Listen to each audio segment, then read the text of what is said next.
On va enchaîner sur une autre interview. On accueille désormais André Legendre, expert reconnu dans le domaine des technologies distribuées et collaboratives et fondateur de Kalima Systems, la blockchain spécialisée dans l'industrie et l'IoT. André.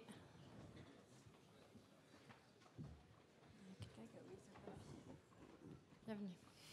On va se mettre sur le canapé. Merci. Bienvenue André. Bienvenue. Alors, André, la donnée, c'est un élément sensible et capital, et sa maîtrise un enjeu majeur pour toute entreprise. Du coup, comment on garantit la qualité des données? Alors garantir la qualité des données, c'est d'abord garantir la qualité au niveau de l'acquisition. C'est déjà le premier point. Donc être sûr de la qualité du capteur, donc être sûr que le capteur depuis lequel on récupère les données, que ce soit un capteur physique ou un humain, soit bien celui qu'on croit et qu'il ait un niveau de qualité suffisant. Et puis ensuite, c'est la qualité du transport, la qualité du stockage, du traitement, et puis de la transmission vers l'utilisateur. Donc ça, c'est toute la chaîne. Trop souvent, aujourd'hui, on a une chaîne de qualité qui se réduit parfois à la blockchain dans le cloud, et puis toute la transmission de A à Z qui se fait de façon plus ou moins optimisée, avec des protocoles pas vraiment prévus pour garantir l'authenticité ni l'origine de la donnée. Et donc moi, quand j'ai commencé à travailler sur Kalima, une de mes préoccupations a été de garantir une qualité de bout en bout. D'accord ? Donc pas seulement dans le cloud, puisque j'ai commencé en 2009, la notion de cloud était à peine naissante. Voilà. Et donc ma préoccupation, c'était de garantir la qualité des données jusqu'au mobile, puisque justement, un de mes objectifs était de créer un protocole qui puisse permettre d'intégrer les équipements mobiles qui arrivaient avec Android, qui arrivaient à cette époque-là, là où, à ce moment-là, il n'y avait rien d'existant. Voilà.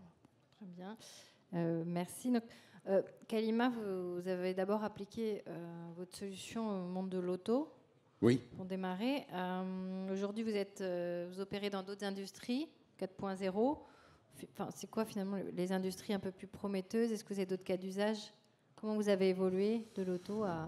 Alors d'abord, je n'étais pas que sur l'auto. Hein. Oui, donc voilà. j'ai commencé au tout début les systèmes distribués d'abord dans le domaine militaire, puis dans différentes industries, puis l'automobile où, bon, je vais vous donner la date, hein, mais ça va vous faire peur, 1989, où j'ai dû faire les systèmes d'échange de données pour le juste à temps de l'automobile française, qui depuis s'est un peu répandu dans le monde.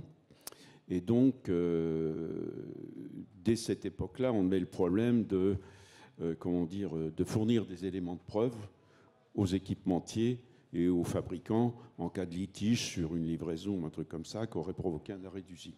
Donc déjà, dès le départ.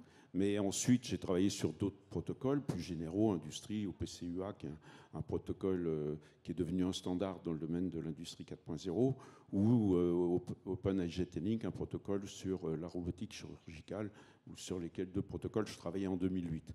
Et là, la problématique, c'est qu'en 2008, ces protocoles n'apportaient pas une vraie sécurité de données, ni même une traçabilité probante, ce qui est un vrai problème, parce que s'il y a un accident qui a lieu lors d'une opération à l'aide d'un robot, c'est assez intéressant de savoir ce qui s'est passé.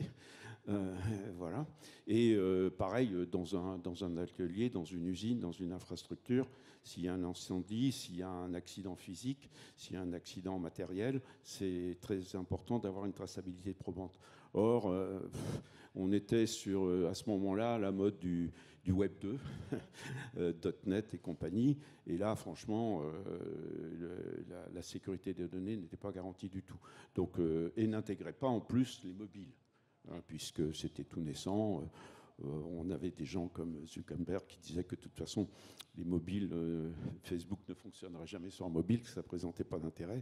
Donc il y avait quand même une perception de la nécessité du mobile qui n'était pas encore existante.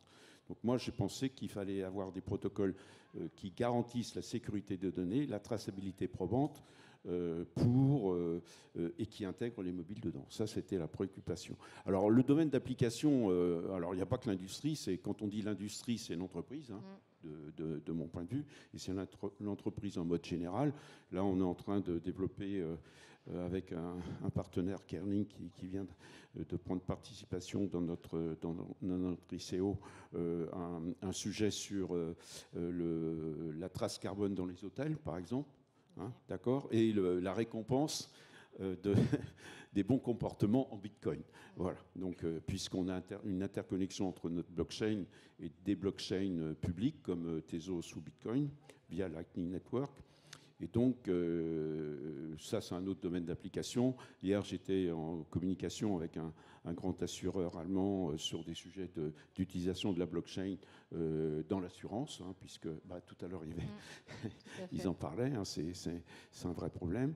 Il y a, comment dire, dans le domaine de l'agro-food, ouais, où la sécurité alimentaire, c'est un vrai problème, hein, d'être sûr que la nourriture dont vous venez donc que vous allez avoir à bien les qualités qui vous sont promises. Ça, c'est pas toujours évident de savoir réellement d'où vient la nourriture.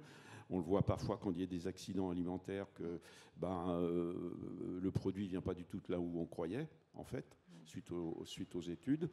Bon, parfois que c'est du cheval alors qu'on croyait que c'était du bœuf, donc c'est quand même un peu embêtant. Ouais. Donc il y a un vrai problème de traçabilité et de confiance donc c'est à peu près cross-industrie, oui. Oui, d'accord. Donc on n'a pas fini d'en entendre parler. Merci André pour votre temps. Bonne chance aussi pour l'ICO. Okay. André est avec nous aujourd'hui. Kalima Systems a aussi représenté là-haut. Oui, c'est ça. Vous voulez échanger avec eux. Okay, d'accord. Et on vous retrouve cet après-midi sur une table ronde sur les levées de fonds. Merci beaucoup. Merci à vous. Bonne fin de journée. Au revoir.